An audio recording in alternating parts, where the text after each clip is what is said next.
उन्हाचं प्रमाण जास्त आहे, जर आपण साधारण काम जरी केलं, एखादं मेहनतीचं जर काम केलं, शरीराला त्रास देण्यासारखं काम केलं, तर आपल्याला साहजिकच त्या ठिकाणी त्रास जाणवणार आहे.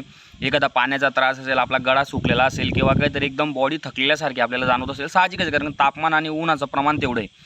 मित्रो नमस्कार, जय हिंद. मी समाधान महाजन. आपण या ठिकाणी ग्राउंडबद्दल चर्चा करणार मित्रो, कारण बहुतेक विद्यार्थी मित्रांचा एक डाऊट होता साहजिकच की ह्या तापमानामध्ये त्या ठिकाणी ग्राउंडची प्रॅक्टिस प्रॉपरली कव्हर होत नाही आणि त्या ठिकाणी 5 किलोमीटरसाठी टायमिंगसुद्धा आमचा कव्हर होत नाही, तर काहीतरी 2 शब्द सांगा. तर ठीक आहे, मी काहीतरी 2 महत्त्वाच्या गोष्टी या ठिकाणी सांगणार, त्या तुम्ही समजण्याचा प्रयत्न करा आणि नक्कीच मला वाटतं की 100% तुम्हाला फायदा होईल म्हणून व्हिडिओ शेवटपर्यंत पहा. मी काहीतरी एकदम शॉर्टकट त्या ठिकाणी लवकरात कमी वेळेमध्ये सांगण्याचा प्रयत्न करतो.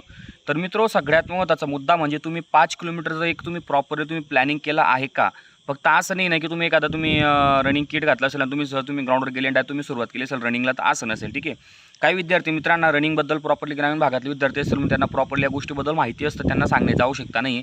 परंतु काही विद्यार्थी मित्र ज्यांना त्या गोष्टी माहिती नसतात, ते 2 गोष्टी मी सांगणार आहे महत्त्वपूर्ण.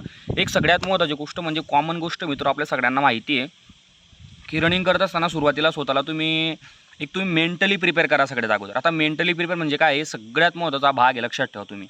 कारण मला सांगा, तुम्ही रनिंग करणं, धावणं म्हणजे हा कुठला असा काही एखादा भाग नाही केला तुम्ही काही नित्य नियम एवढी तुम्ही ठळक एवढी लिमिटेड प्रॅक्टिस केल्यानंतर तुम्ही कधी थकूच शकत नाही, असा अजिबात भाग नाही मित्र, लक्षात ठेवा. कारण ॲथलेटिक्समध्ये तुम्ही कधी इंटरनॅशनल प्लेयर जरी पाहिले, तुम्ही ते शेवटच्या दमापर्यंत त्यांना अक्षरशः त्यांना पोटातून आतीतून त्रास होतो त्यांना, अक्षरशः तिथपर्यंत ते पडता. म्हणजे सांगण्याचं तात्पर्य असं आहे की रनिंग करताना आपल्याला जो त्रास, ह्या त्रास तुम्हाला सहजपणे सहन करावाच लागणार आहे. मग तो त्रास तुम्हाला पोटातून असेल, तुम्हाला गळ्यातून त्रास असेल, नाकातून त्रास, श्वास घ्यायला त्रास होत असेल, तुमच्या कधीतरी पायांना त्रास होत असेल, सिनपेनना त्रास होत असेल, मांडीला त्रास होत असेल, तुमच्या पायाच्या पंजाला त्रास होत असेल, नाकाला असं श्वास घेताना त्रास होतो, असे बहुतेक ठिकाणी तुम्हाला त्रास जाणवेल. तो त्रास तुम्ही सहन करायला शिका. सगळ्यात महत्त्वाचा मुद्दा म्हणजे तुम्ही ते मेंटली प्रिपेअर व्हा की मला त्रास होणार आहे, मी हा त्रास सहन करणार आहे.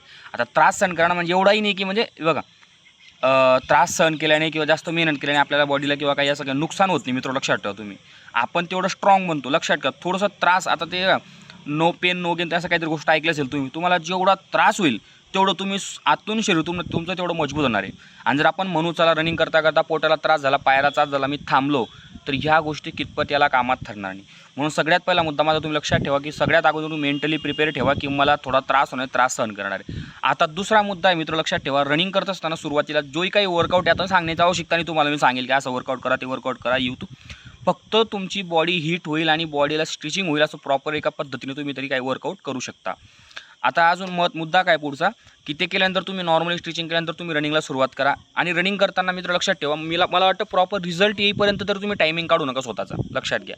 रिझल्ट येईपर्यंत तरी टायमिंग काढू नका, तोपर्यंत तुम्ही एखादं लॉंग रूट तुम्ही एखादं डिसाईड करून घ्या. एकदा म्हणजे मिनिमम तुम्ही 8 किलोमीटर तरी तुम्ही लॉंग पाहिजे, मिनिमम सुरुवात 6 किलोमीटर करा, 7 करा, 8 करा. आता स्पीड कसा असेल तुमचा, टायमिंग अजिबात लावू नका. तुम्हाला वाटेल त्या पद्धतीने तुम्ही पडू शकता म्हणजे एकदम प्रॉपर एखादा शूज कोणता तरी फायनल करून घ्या की मला हा शूज वापरायचा आहे त्या ठिकाणी आणि मला हीच माझी शॉर्ट पॅन्ट असणार, हीच माझं बन्यान वगैरे असणार आहे. प्रॉपरली स्वतःला फिट ठेवा, कटिंग वगैरे म्हणजे थोडं कम्फर्टेबल वाटा स्वतःला तुम्ही ठेवा त्या ठिकाणी बिलकुल. आणि एकदम स्लो स्टेपने तुम्ही जास्तीत जास्त तुम्ही त्या ठिकाणी डेली तुम्ही 7 ते 8 किलोमीटर रनिंग करा, यापेक्षा जास्त रनिंग करू नका. एकदम स्लो पडा, किती स्लो पडा, टायमिंग लावू नका.